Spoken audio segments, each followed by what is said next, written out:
Hi everybody, my name is Bridget. I am a writer and a producer based in the Northeast, and I'm thrilled to be here. I'm thrilled to be here to speak to you all about spring and how you can write your own poem about spring. So by the time spring arrives, I think I'm always in need of those longer days, bright sunshine, a little bit of warmth against your skin. So particularly this year with everything that we've had going on, I think I'm in need of the spring more than ever. So I've created this little 5-step guide to help you write your very own spring poem.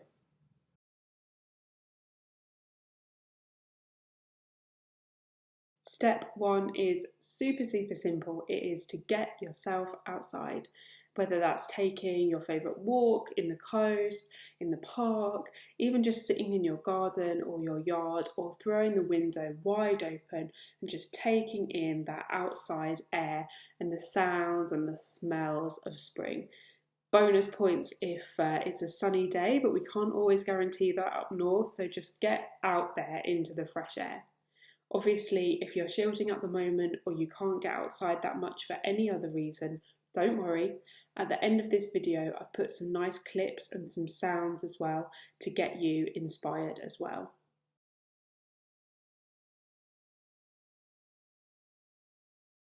It's really hard to dive straight into writing a poem.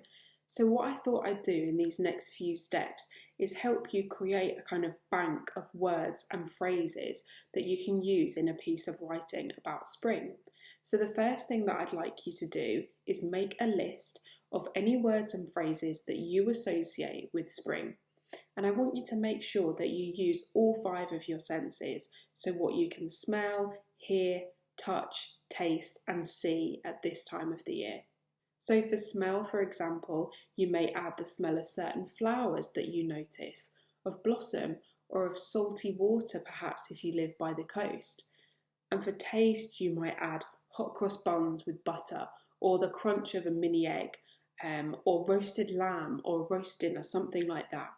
So make sure you add at least a couple of things for all 5 of your senses: see, hear, touch, taste and smell.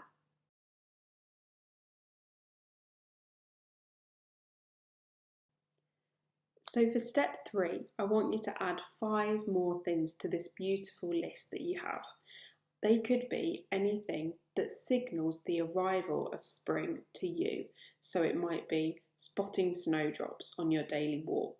It could be the first Easter eggs that you see in the supermarket. It could be the mornings getting a tiny bit brighter every time that you wake up. Whatever shouts spring to you, I want you to write those 5 things down.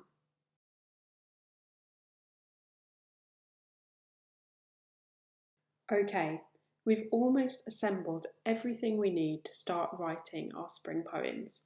So the last thing I would like you to do before we begin is this. Take those 5 things that you've just written about, the 5 ways that you know spring has arrived, and I want you to expand on them a little bit using similes and metaphors, which is when you compare it to something else. So, for example, if you use snowdrops as one of your 5 things, you could write, snowdrops are as thin and delicate as paper. Or if you use nesting birds as one of your examples, maybe you might compare them to a group of school children all chattering and chirping together. Whatever makes sense to you. And they can be silly if you want, that's totally fine. It's your poem.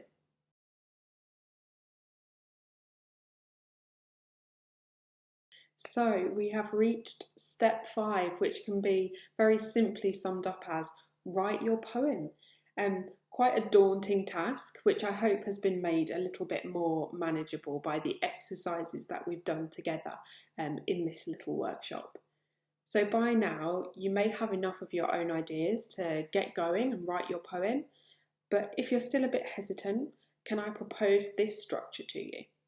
Write your poem in couplets, so little blocks of 2 lines, and the first of those 2 lines should always start with the words, I know it's spring when. I know it's spring when.